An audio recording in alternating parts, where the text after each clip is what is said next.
Welcome to Doing the Work, frontline stories of social change, where we bring you stories of real people working to address real issues. I am your host, Shimon Cohen.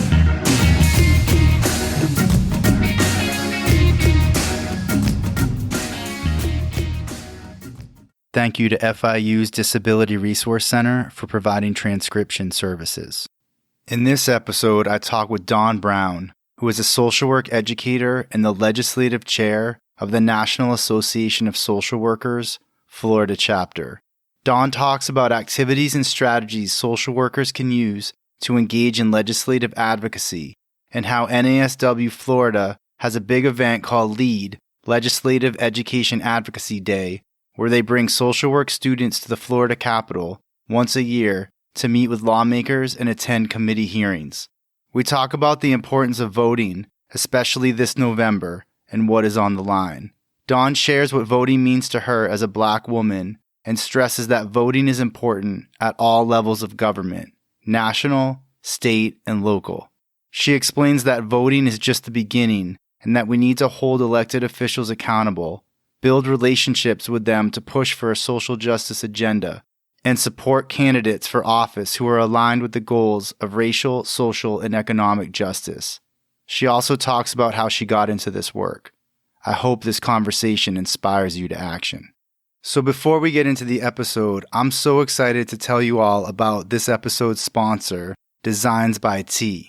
T is a Brooklyn-based social worker who's created a line of t-shirts and accessories to disrupt places and spaces and the fashion industry.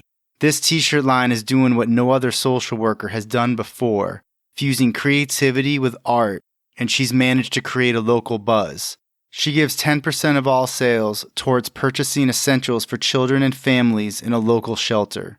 She's got a social work collection, a socially conscious collection, a royalty collection, a kids collection. You've got to check her out at Designs by T, that's T-E-E, designsbyt3.com. Check out the link in the show notes and take $5 off your next t-shirt order with the code TPOD5. That's T-E-E-P-O-D and the number 5, TPOD5. And now, here's the interview. Hey, Dawn, thanks so much for coming on the podcast. I'm so excited to have you on here. Let's just jump right in. And if you could talk a little bit about what you currently do. Absolutely. I'm currently a social work educator, but what brought me here today with you really is my role as the Legislative Committee Chair for the National Association of Social Workers, Florida chapter, NASW-Florida. In that role as legislative chair, I have this fortunate, I would say it's grateful, I feel, opportunity to serve in this capacity. In the state of Florida, we have about 18 different units that make up the state. Each unit has a different, more or less, each unit has a different legislative chair. But also within the legislative committee, we house the Child Welfare Task Force. We also have the Social Work Licensure, also known as the 491 Board Committee. We also have the Immigration Justice Task Force. And we also do have what we call is LEAD, which stands for Legislative Education Advocacy Day. And that is where we plan and we work with the 14 schools of social work around the state to have our students come up to the Capitol to meet with legislators, to attend committee hearings, and to really turn what I consider theory into practice, and to be able to advocate for the clients we serve, the individuals, families, communities, but also for our profession. And so that's what I do outside of being a social work educator. And that's the work that really that fulfills the passion that I have. It's really important work, and I'm so glad that, I've gotten to know you through the Immigration Justice Task Force and NASW Florida as a whole, and, learn from you and work together.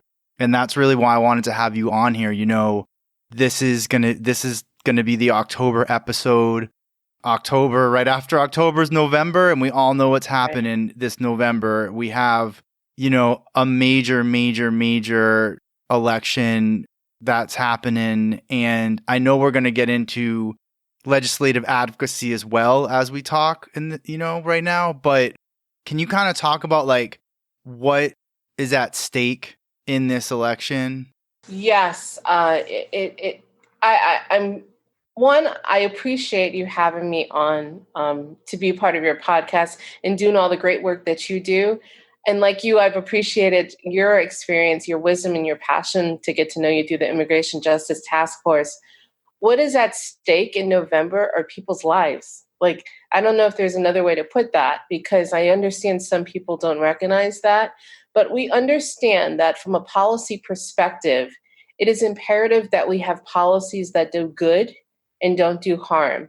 Unfortunately, we do know that there's policies that disproportionately do harm to Black and Brown folks in our communities, that disproportionately do harm to folks who are identified as immigrants in our community, that disproportionately do harm to folks who identify within the LGBTQ community, and do harm to all other marginalized populations. And so if we do not have and go out there to vote and make sure that our elected officials, and let me say this, elected officials at all levels. I know a lot of focus is on the national level, because absolutely that does matter, but we also have to make sure we get out and vote at the local and state levels, because those are also policies that impact the ability for people to thrive, because we want folks to thrive, not just survive in this world. We want to see the well-being of folks actualized in this world in a way that everyone knows that they belong, and not just that everyone knows that they belong here, but that they are interwoven within all parts of our society, and that their rights do matter. And we need to ensure that at all levels of office, there are people in office that will advocate and work to make that happen. Yeah. And I want to get into all of that. I think because it's an election, right, we think about voting. We think about the importance of voting. There's people who are saying they're not going to vote. And there's also systemic disenfranchisement, right, voter suppression that's happening. So can you talk about, the importance of voting and what voting means and what voting means to you too, personally? Absolutely. I think that you spoke on a few different things there. We have to find a way to get folks to understand that their vote does matter, which means that we have to find a way that we do not utilize voter suppression tactics and we allow everybody to vote. For instance, right here in Florida, we know that based on Amendment 4, folks that were previously incarcerated were going to be able to vote. And then there were some challenges in the court system with that. And now you have organizations, thankfully, organizations like the Florida Rights Restoration Coalition, the Southern Poverty Law Center, and a few others working to make sure that those folks can vote, that those votes matter. And so these are the things that matter, right? So if you were part of someone who voted for Amendment 4, and now you see that being challenged, I understand why we sometimes question whether votes do matter. But let me say this today and say it very clear. We need everyone to go out and vote. We need everyone to make sure that they exercise that right. And I believe it needs to be a right for everyone to vote. And we also need to make sure we hold folks accountable if they are trying to take away those rights, or they're trying to make it harder to vote, or they're trying to close polling locations so that folks within communities where there is not transportation or reliable transportation have a harder time to get there, where they try not to have mail-in ballots, things like that. We need to advocate for so that people feel they can fully participate in the voting process. There is no time like now. Voting means the world to me. There was a time that someone that looked like me as a Black woman could not vote. So I don't take it lightly that there is a right that we need to ensure everyone has to be able to hear their voice be heard through the voting process. I don't take it lightly that people fought, went out to register, and really put their lives on the line, literally, so that I could have the right to vote. And I also understand, so I want to, in social work, we talk about meeting folks where they're at, right? Mm-hmm. And so let me meet some people where they're at. There's some people out here who I recognize they feel oh, if I vote, I'm just one vote, it's no big deal. Or they might say, well, there's no candidate that I feel really speaks to me. Those things do happen. There's no candidate that might speak to someone. Here's what I'm here to say. We need to get out to vote. We will not see a change in this world by not going out to vote. We need to make sure people's voices are heard. And not only that, when we put people into office, we need to ensure their accountability. That means everything that you ran for in a platform, how are you going to make this happen? And that also means that it doesn't end on November 3rd after the vote is cast. Actually, that's really the beginning of what we're going to hopefully see for when it comes to office for other people. That's really just the beginning of where we have to look at how do we make sure that folks are held accountable for what they said they were going to do? And so I do understand people feeling with disenfranchisement, feeling that their vote doesn't matter, feeling that there's no perfect candidate, as some folks will say. Here's what I'm asking folks to do, though. Get out there and vote. It means the world, I say this not lightly. The world will be different for my nieces, my nephews, someone's children and their grandchildren, depending on who we vote into office. And it's not only for the 4 years or the 2 years that someone's in office, there's a generational impact when it comes to who can appoint things like judges to offices. There's a generational impact for communities long after that one vote. So please make sure folks get out there to vote. I recognize the challenges. I recognize some of the disheartenedness with the voting process, but I also recognize the importance of the vote and why that matters.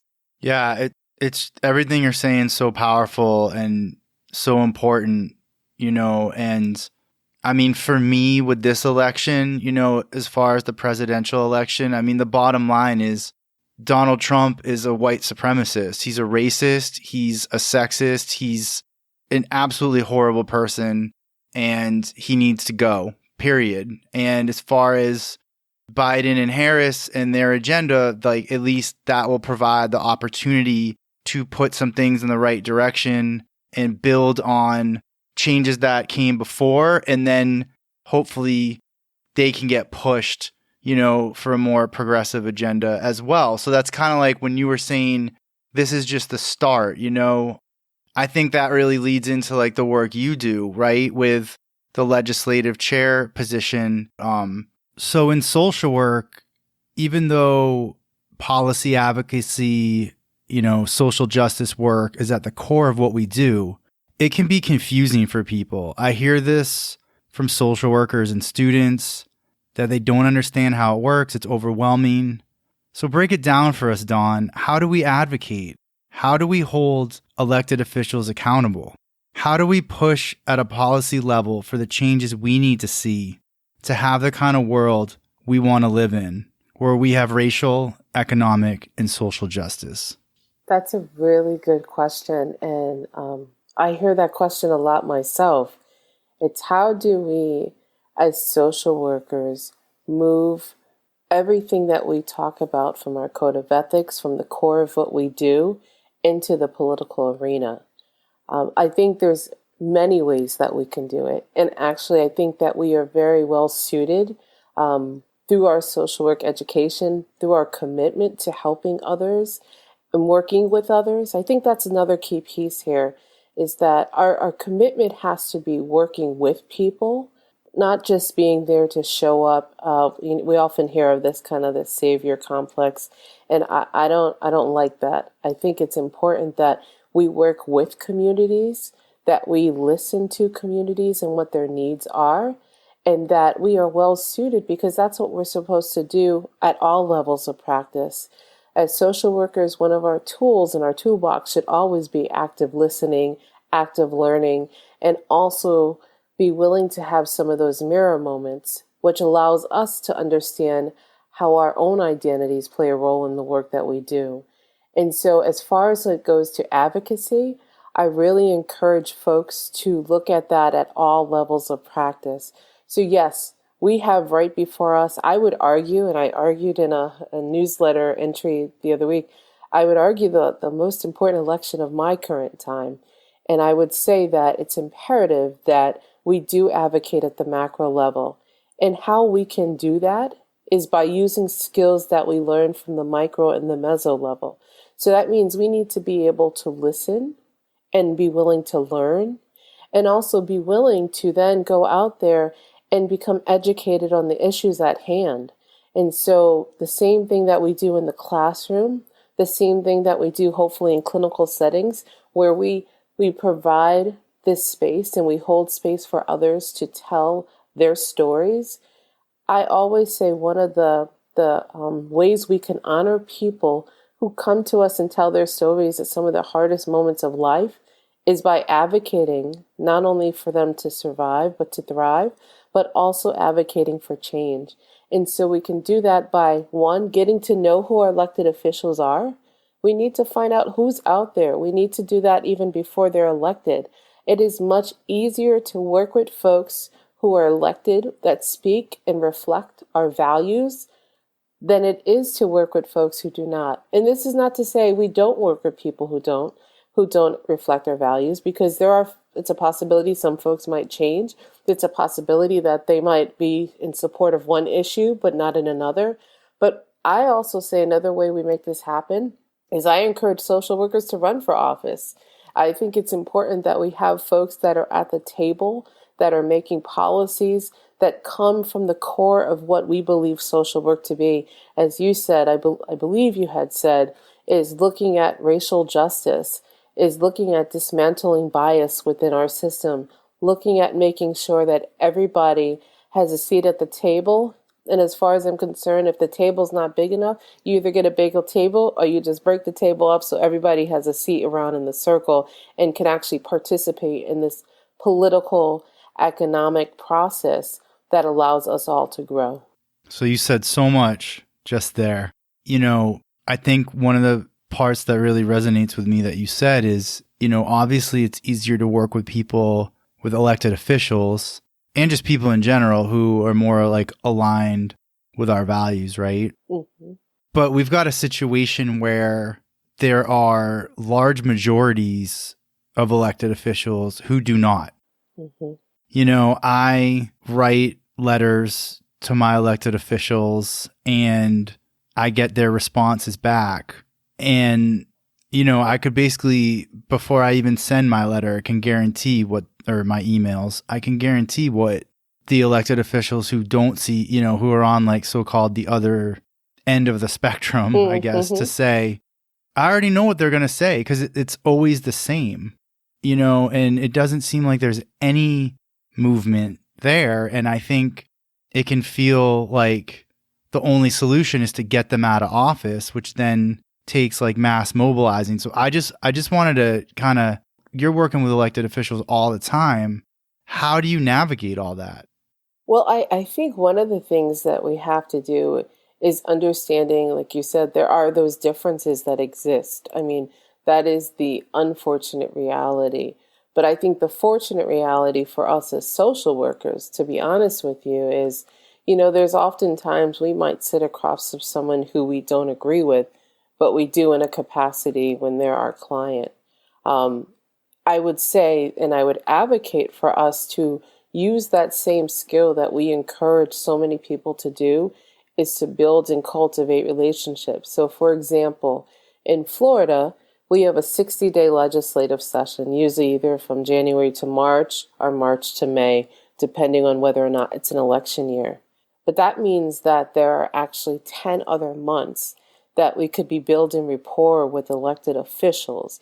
That means that when folks aren't in the meetings, when they're not having to go from meeting to meeting, committee to committee, and have their 60 days really tied up with thousands sometimes of bills that have been introduced, we can be meeting with folks in their legislative office, in their local offices, to get to know them. We could be meeting with folks during their delegation meeting times, which is before the legislative session. We could be attending their session town hall wrap-ups. We could be inviting them to spaces that we navigate through so that they can see about the work that we do and how as social workers we can actually be really good allies in some of the work that they do. And so I think we have the opportunity, if we can find that one or two issues, and I'm not going to say I'm going to be very real about the fact that it's not going to be every issue for some folks. For a lot of folks, actually, it's not going to be every issue that we line up on. But if we can line up on someone who believes in the value and honors children, okay, can we work with that person on one bill? If we can work with somebody who really is passionate about making sure we ensure folks are safe and folks that are involved in, say, domestic violence are held accountable, we can work with them on that. If we have someone, one of the biggest things here in Florida that I hope one day we can change, if we can have someone who looks at juvenile justice and the moving children into adult court, prosecutorial discretion. If we have someone who believes in that because they do believe in criminal justice reform, but they might not believe in everything else, well, we might have to start and meet folks where they're at too. So I do agree with you. Yeah, there's times that we want to elect folks who definitely are in line and aligned with our values. That's our hope and our goal. But it doesn't mean we can't work with folks and try to work with folks who aren't aligned. It's definitely harder, and we can try. And sometimes if we don't succeed, then we are looking to see if there's somebody who's running against them who we might actually support more. But it doesn't mean we can't try. And I think that's the piece that we know that's the hardest to do. It's sometimes the most frustrating to do, but actually can bring about the change that's needed. So us being able to try with those folks who aren't fully aligned with us, but they're aligned with one part of what we do. We can start there. Cool. Yeah. I mean, meeting people where they're at is always a good strategy. It can just, at the same time, with this stuff can be frustrating, right? Mm-hmm. Because while we're busy meeting people where they're at, people are getting harmed. Absolutely. Absolutely. And I don't think we can overlook that. Don't get me wrong. But I think we also have to be real about certain things.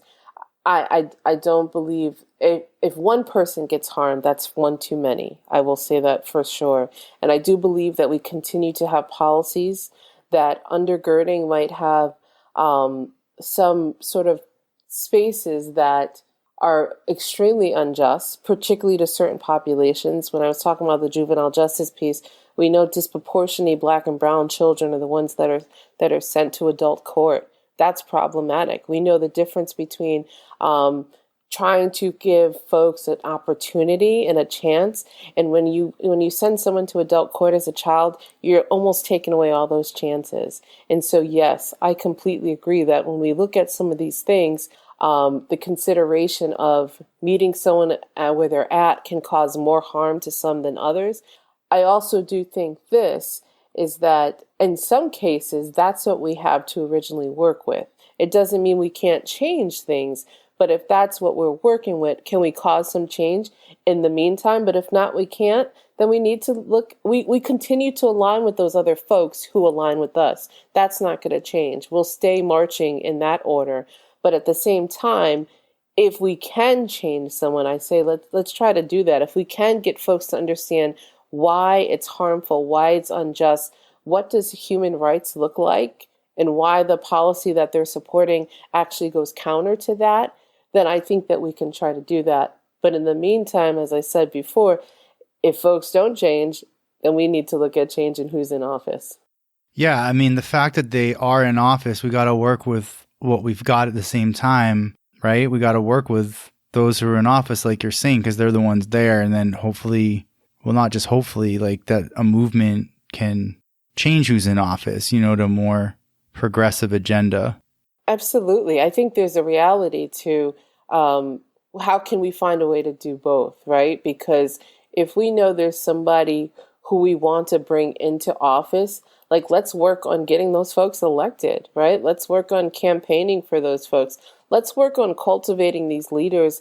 And this is at all levels. I think we spend a lot of time, as we should, don't get me wrong, on the national election, but we need to also be mindful of local and state elections. We need to be mindful of school boards. These are all places that folks might get their start when it comes to campaign or elected officials. We need to work with all of those levels and be mindful of that. And so, yes, I completely agree. the energy that it takes, the disappointment that folks feel. I mean, the fact is, particularly in the Florida legislature, we had at one time, I think it was almost 2,000 or 3,000 bills that were submitted. There's no way in 60 days those bills are going to all be heard, right? So we know, as I mentioned earlier, when we do things like LEAD, Legislative Education Advocacy Day, it is extremely disappointing, extremely disheartening, and in my appointment, unjust, some of the bills that we continue to go up there to advocate for year after year. And so that's problematic on many different fronts because we know the communities that are being unfairly harmed continue to be harmed as long as we have policies in there that do not treat them fairly, do not have equity, and are not just. So I definitely agree that there comes a point where we can't just sit on the sidelines. We can't just keep meeting people where they're at, and we have to do more than that. And that's why I think on many levels, it's not just getting folks in office. I encourage social workers. We have some great social workers out there who are in elected officials. Let's find some way to keep doing that too. It's a lot easier if we already have a candidate in an office who aligns with the work than when we don't have someone who aligns with our work and our values. Yeah, absolutely. Here in Miami, we might end up with hopefully a mayor, Daniela Levine Cava, who is a social worker and has done years and years of hard work in the community and made that transition into political office. She actually was interviewed on this podcast some time back, and it was before she had announced she was running for mayor. So, that's a big election coming up too. Shout out to Daniela. Hopefully anyone in Miami listening will vote for her. I want to get that in there. Absolutely. I think that's imperative. So if we can have someone like a Daniela who's in office, who's a social worker, who's not only, and I don't say social worker by name just because we're a social worker, I'm saying social worker by the work and the effort that she has provided within the communities. And so that's what we need. We need someone like a Representative Karen Bass out in California who's doing lots of great work to make sure that we're holding people accountable, everyone from this current administration on. We need folks who are going to speak up and speak out. I think that we need folks who are going to be able to build relationships and then also unapologetically speak up for those who have been unfortunately harmed, but also providing space so those communities can feel empowered to speak up for themselves and that they have a voice and they have a chance at the table with everyone else. Yeah, for sure. I wanted to ask you if you could share a success story of your work doing legislative change. That's a good question. Let's see. I would, to tell you the truth, I think the biggest success we have collectively, there's two things I'll speak on. One was a little bit before my time in this position, but I was in a local position. A while back, there was a Senate Bill 1666 that was passed, and it was a bipartisan support. And I will give a shout out to my predecessor, David Brown, who actually did a lot of work along with NASW-Florida to help make that happen. And that included different representatives from different sides of the aisle to say that social workers were important and that in certain areas we needed to make sure that when we're working with children and families, we had a certain percentage of social workers that were hired. At the time, I believe they were looking at about 50%. I don't believe we're there yet, quite honestly, in working with children and families. But what they did say is they valued the education, a social work education, that would make a difference in the life of children and families. And so while those are some folks, whether it was Representative Gail Harrell, and I think it was Matt Hudson, folks who were on different sides of the aisles at the time, who still saw the value of making sure we were providing safety and security and good homes for children and valued what social workers brought to that experience. So that was a really good one. The other thing that I think is imperative is the work that we do collectively, I would say with LEAD. The value that we have in Legislative Education Advocacy Day, to be honest with you, there's nothing like going into that room, as you might know, going into that space and finding between 850 to 900 social work students, practitioners, and educators up at the Capitol out there trying to make a difference.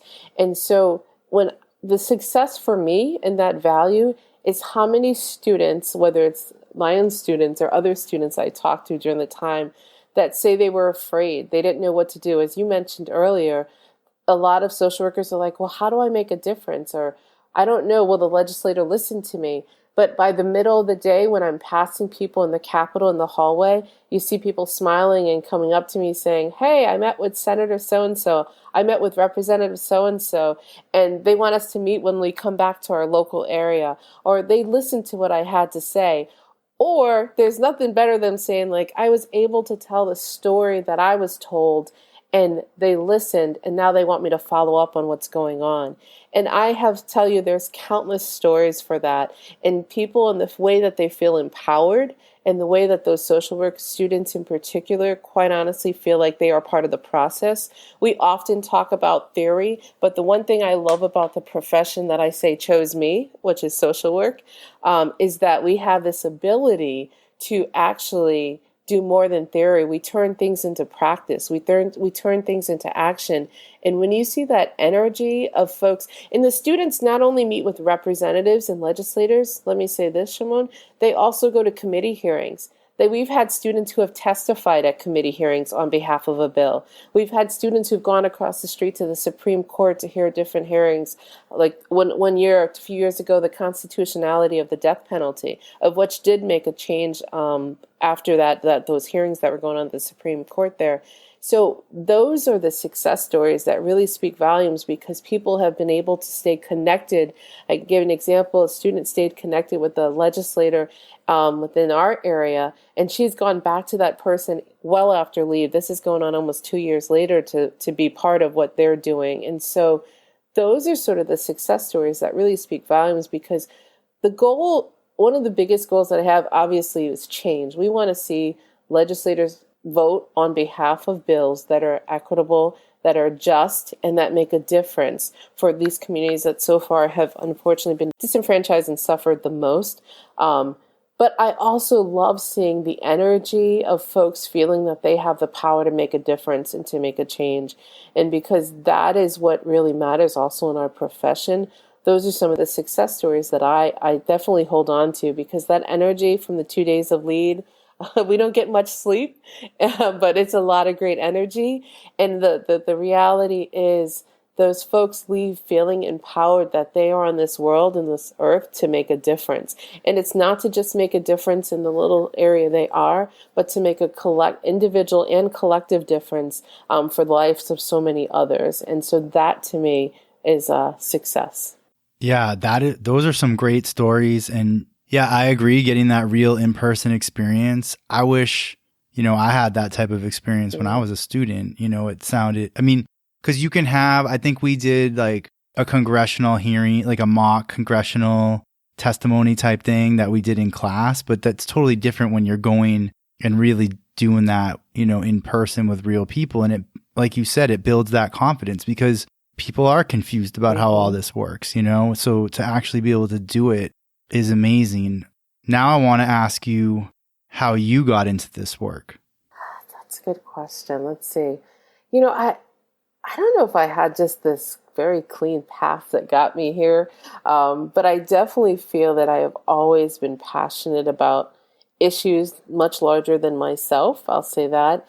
I would say I have always felt that, growing up in a space, in a world in my own life, where I have seen injustice, when I have felt injustice, has really made me want to not only fight for folks who look like me and have lived experiences like me, but also fight for those who don't. I wanted to fight for folks who might live differently, who might love differently, who might pray differently, because they have the right to do that, actually. And I think that we live in a world all too often that, difference separates, whereas I don't think that has to be the case. I think that it's imperative that we advocate for the elevation of folks to be who they are and to represent who they are, and to be in a world that allows them to live their life and honors their life with true justice. And I would say for me, growing up, I had several different experiences that just reminded me, or the world wanted to remind me, that as a Black woman, I should not be in certain spaces. And I'm just grateful for parents and other folks who reminded me that I should be in any space that I wanted to be, and that's how I was raised to be. And so I think that I've always taken that passion with me to say that we need to advocate so that folks feel that they belong in spaces in this world, even if they've never been in that space. There's nothing more infuriating for me, quite honestly, is when I enter spaces or areas where, say, there's pictures on the walls of, former CEOs, presidents, and things like that, and I don't see anyone who looks like me. For me, I think it's just problematic because we have a world that's just so beautiful and so diverse that there should be no space where that diversity does not exist. And so I think that I've just always felt the need to advocate for change. I've always felt the need to advocate against injustice. And I really have, once I decided to go back to school to get my master's in social work, I had been in higher education in other realms before.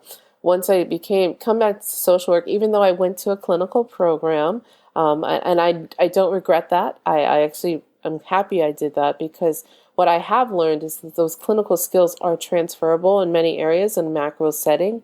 And so I just started getting really involved in more legislative policy work. Even amongst the sea of clinical classes, I had to find my way to really find that, to kind of find ways to get that passion and advocate for that. And for me, that was through NASW. I have to be very honest that, NASW-Florida, I've had this special relationship with, I'll say, in the sense that, starting out as a student rep and then a state student rep, and then moving on as a legislative chair for the unit that I was in, and then finally moving forward and being promoted to the legislative chair for the state. And all along, I think the passion that has kept me going is just knowing that, listen, we have not arrived where we need to be. We have not arrived where we can be. And so that means advocating so that folks can and feel they can make a difference, and so that we do not continue to have policies, practices, and procedures that disproportionately represent any group. And unfortunately, we know often those groups that are disproportionately represented are marginalized populations. And to me, until that can change, we live in a problematic space. Dawn, that was so powerful. Your story, your dedication. I've seen firsthand the work you do. I want to thank you so much for your time, for coming on the podcast. And I want to thank you for doing the work in the community. Thank you so much, Shimon, for having me on here. Thank you for all that you do. I appreciate you allowing me the space to be on here with you and to talk about the work that I do. Most importantly, the work that I do at NASW-Florida. And I would just say, lastly, to kind of leave folks with, if it's okay with you. Of course. Is just two things as we head into an election in less than 2 months, about a month and a little bit more now. I really want to encourage folks who are listening to go out and vote. I understand there's a lot of folks who question whether they should or whether they could. I want folks to go out and vote like they've never voted before. I want folks to go out and vote like their life depends on it, because I'll tell you what, mine does. So does my nieces and my nephews and of my friends. So please go out and vote. The other thing I want to remind folks to do is to please, if you have not already, complete your census. That matters. We only get that opportunity every 10 years. Please go and complete your census. That's very, very important. And if you happen to be listening and you're in the state of Florida, I encourage you to check out NASW-FL.org, because there are lots of great things happening about the election. Actually, grateful to hear to Shimon. We have this great competition going among schools to get people out there to encourage them to vote. So, Shimon, thank you for doing the work, and thank you for all you do, and for letting me share some space with you this evening. Thank you for listening to Doing the Work, Frontline Stories of Social Change. I hope you enjoyed the podcast. Please follow on Twitter and leave positive reviews on iTunes. If you're interested in being a guest or know someone who's doing great work, please get in touch. And thank you for doing real work to make this world a better place.